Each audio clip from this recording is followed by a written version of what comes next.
আমাদের ছাদ বাগান থেকে আজ বেশ কিছু কলমি শাক আর বেগুন তুলে নিয়ে এলাম।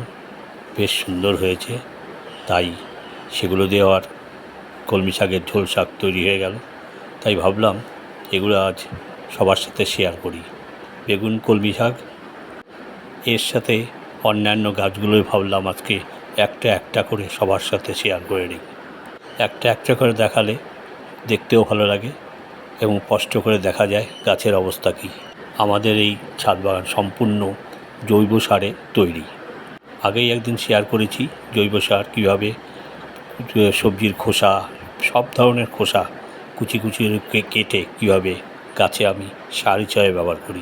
পরবর্তীতে এটাই মাটির সাথে মিশে একদম মাটির মতন হয়ে যায়। একটা একটা করে সব গাছগুলোই দেখাচ্ছি।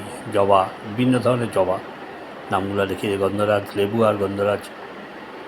ফুল গাছও আছে, সাদা জবা, বগনভেলিয়া, এই গাছটা খুব সুন্দর হয়। ঝুমকো জবা, ব্যাঙ্গালোরের জবা, এটা বিশাল বড় বড় ফুল হয়।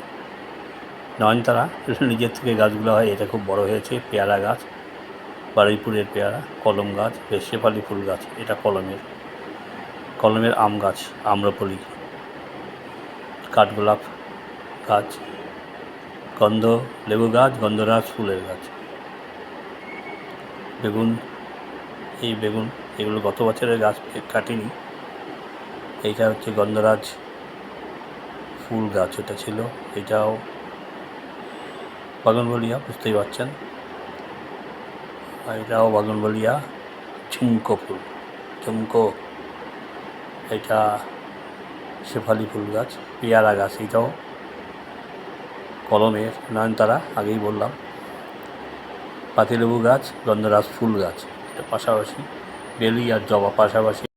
পিঞ্চ লিলি, খুব সুন্দর ফুল হয়, একসাথে সবগুলো ফুটলে দারুণ লাগে। কলমের আম্রপলি গাছ, টগর ফুল গাছ, কলকে ফুল গাছ, সুন্দর হয় ফুলগুলো, হলুদের বিভিন্ন রঙের। গন্ধরাজ লেবু গাছ। ছাদ বাগানের কলমি শাক আর বেগুনের সাথে অনেকগুলো গাছ দেখিয়ে আপনাদের সাথে শেয়ার করলাম। এরা সম্পূর্ণই আমার জৈব সারের তৈরি গাছ। বর্ষার জল পড়াতে গাছগুলো আরও তরতাজা হয়ে উঠেছে এবং জৈব সার গত বছর যেগুলো দিয়ে সব মাটিতে পরিণত হয়ে গেছে, বর্তমানে আবার দিয়ে যাচ্ছি। ভিডিওটি দেখে যদি ভালো লাগে তাহলে লাইক, শেয়ার, কমেন্ট করবেন। আপনারা সবাই ভালো থাকুন, সুস্থ থাকুন। নমস্কার।